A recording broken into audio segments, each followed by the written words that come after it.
Thank you for clicking on this video. Welcome to the Car Release TV channel.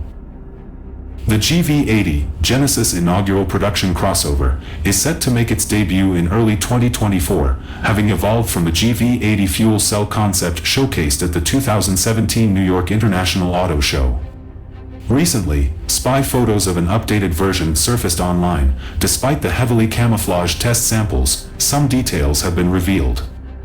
The updated GV80 will boast a new front bumper with large decorative inserts, a trapezoidal air intake, and an updated optical system, featuring square LED segments akin to the new G90 executive sedan, while the headlight's shape will probably remain unchanged. The rear lights may undergo modifications, with a possible design consisting of narrow LED strips, similar to the G90's. The updated crossover may also feature an original twin exhaust pipe system. As for the technical changes, there is no reliable information yet.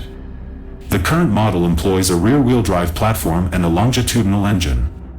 The updated GV80 will likely offer the same engine options as the present model, which includes a turbocharged 2.5-liter engine with 249 horsepower as the base option, a 3.0-liter diesel version with the same power, and a 3.5-liter V6 with 379 horsepower, the most expensive option.